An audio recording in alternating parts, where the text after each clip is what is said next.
Wow. I don't know if I've ever been more wrong about a Yu-Gi-Oh event. Maybe it's because it was in Canada, eh?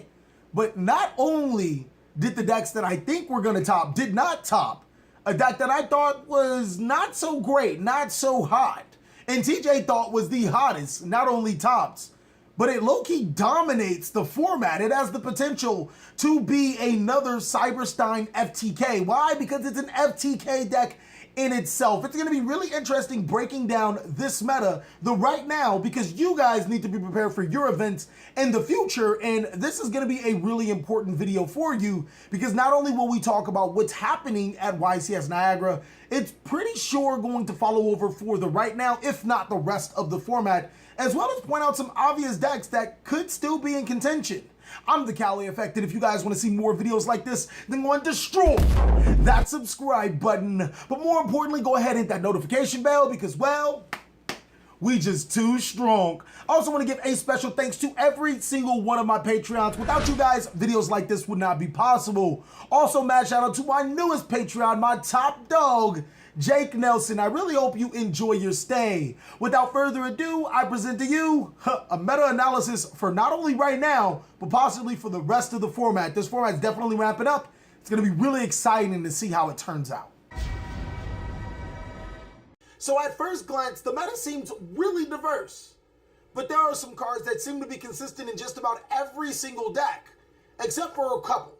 One of them is being Thunder Dragon. Now, Thunder Dragon is a deck that just came out last Friday, to be exact. So we're going to see some really different builds, and actually that's exactly what we saw in this YCS.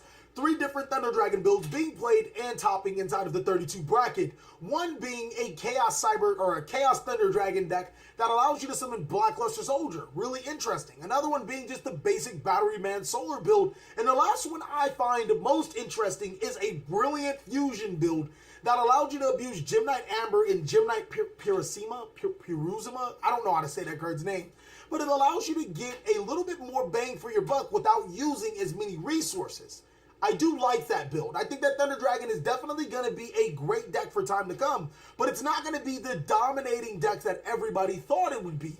I don't think it's ever going to dominate 50% of the tops inside of this meta. Why? Because Danger has definitely stepped it up, but let's keep on track with Thunder Dragon. Thunder Dragon also did another thing for the Yu-Gi-Oh! Meta. It shut some decks completely out of top contention. Why? Because the new Thunder Dragon Colossus or Titan, whichever one it is, prevents the opponent from searching. Now, there are some really good counters to Thunder Dragon, and I would be excited to give you guys a how to beat Thunder Dragon video. Just go ahead and destroy this like button and let us know down below in the comment section, and we'll get a little bit more in depth to that.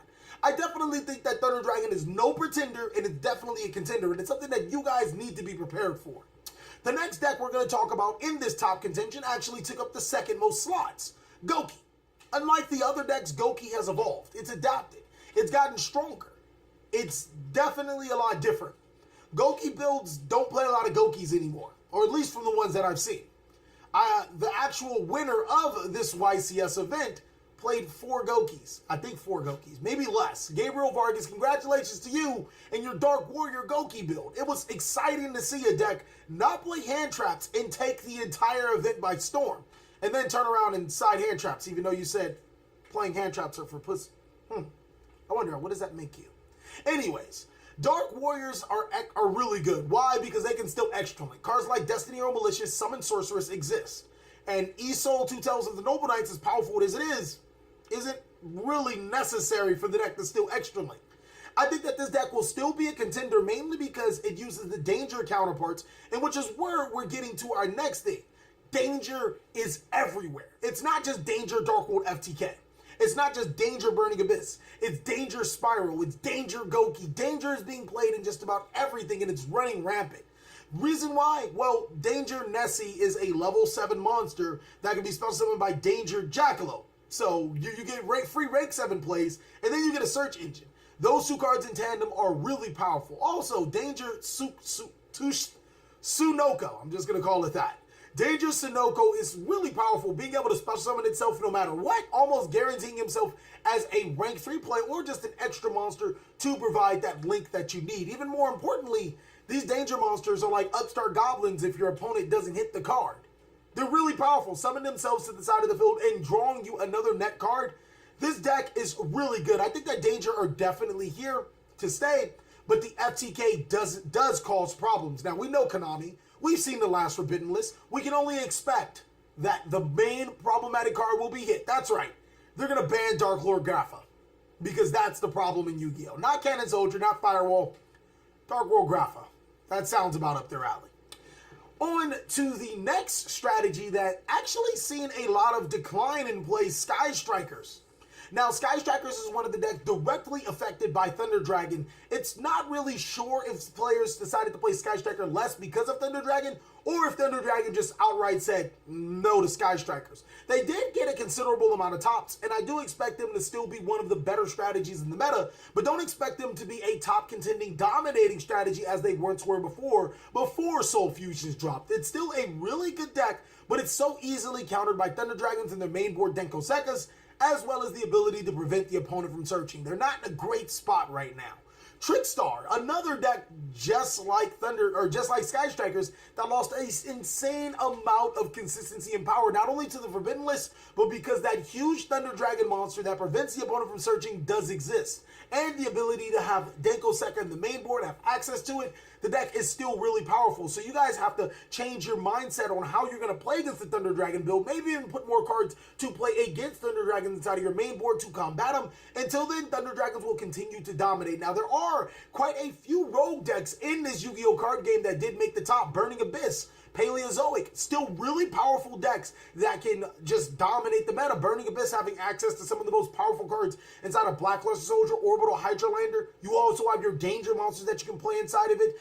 Spiral just being my left stroke just went Spiral. I don't know what to say about that deck. I'm very surprised that that deck topped because if you ask me, it's one of the most inconsistent decks of all time.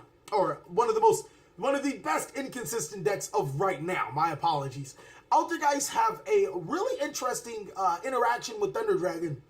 I don't want to say that they counter them hard, but they do a pretty decent job at stopping Thunder Dragon, almost unaffected by the Thunder Dragon Searcher, which I believe is Titan. And the ability to play cards like Infinite Impermanence and gain advantage of it, disrupting Thunder Dragon as well as placing monsters on their side of the field. I'm not saying that Altergeist are the end-all, be-all, the answer to Thunder Dragon, but I think their interactions between one of the best decks of the format is unique. It actually allows themselves to play Yu-Gi-Oh! They can adapt and adjust to the format. Pendulum-based deck that's topping, I'm not 100% sure about that, but we did say that Pendulums, excuse me, we did say that Pendulums were a sleeper deck in the meta. I wasn't wrong. Lastly, Paleozoic Frog is just, it's a good deck. Tons of traps, tons of Paleo, be a good deck. There's also some cards inside of the Soul Fusion set that I think you guys are sleeping on, and we're going to talk to you guys about them right now. Paleozoic gets a new outlook on the format. Why? Because of Soul Fusions. Why, you might ask?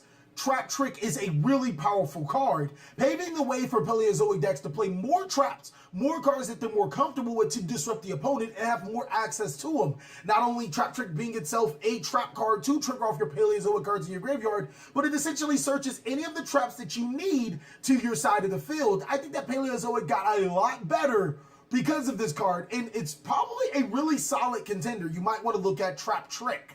Another card that I want to talk about in the Soul Fusion set that might be a little overlooked or underlooked depending on how you see it is Dino Wrestler Prankatrops. Now, looking at this card, it's good. Being able to special summon itself to the side of the field just if your opponent controls more monsters than you do, not so bad of an attack. But even more importantly, he can tribute himself to get rid of a card. I don't know what else you want inside of a common. I think that Prankatrops is a very powerful card. Some other great cards that I think you guys should be looking into is the Beginning of the End. This is moving towards a dark format. Beginning of the End allows you to draw 3 cards by having 7 in your graveyard and banishing 5. Not that hard to get 7 dark monsters in your graveyard. Denko Seka is getting really powerful inside of the format. Back row decks are going to have to be aware of Denko Seka inside of the main board, mainly because of Thunder Dragons, but it's still not a bad sideboard option for other decks. Ghost Bell and Haunted Mansion is picking up a lot of steam. There are a lot of graveyard-reliant effects in this Yu-Gi-Oh! Card game. Ghost Bell and Haunted Mansion can definitely take over a meta if given the right opportunity. And Overdone Burial, you're finally making your way. You go, boy. being the card that I always thought you were. Discarding a danger monster to special summon a monster from your graveyard to your side of the field, and then triggering your danger monster. Dangers are everywhere. Overdone Burial might be that card. Now, some great cards that I thought were pretty interesting that were being played against Thunder Dragon is Mind Control. Not only because it's really good against a lot of the decks that like to set up boards, you also get to snatch an opponent's card, and you get that Thunder Dragon Colossus. I actually looked it up. It's Thunder Dragon Colossus that you need to stop. And you will be able to search, so it's pretty good. I think that these cards are really powerful. I think that the meta is definitely shaping its way, and there are some really good rogue decks. Decks like Cyber Dragon didn't necessarily make the top list, but it's still a really powerful OTK-centric deck. Drop huge monsters to the side of the field and just dominate. Noble Knight. Oh my god. I'm very surprised that Noble Knight did not top, but I won't be surprised if it does top. It's a really powerful deck. There are also some other decks that I know you guys want to post down below in the comment section that are amazing. Go ahead and drop them down below. Thank you guys so much for watching another segment of the Cali Effect. I really hope you guys enjoyed this video. If you did, go ahead and give it a like. And if you didn't, let us know down below in the comment section what we could do to be better. Please like, comment, subscribe, but most of all, enjoy. I hope you guys are having a great day like I am.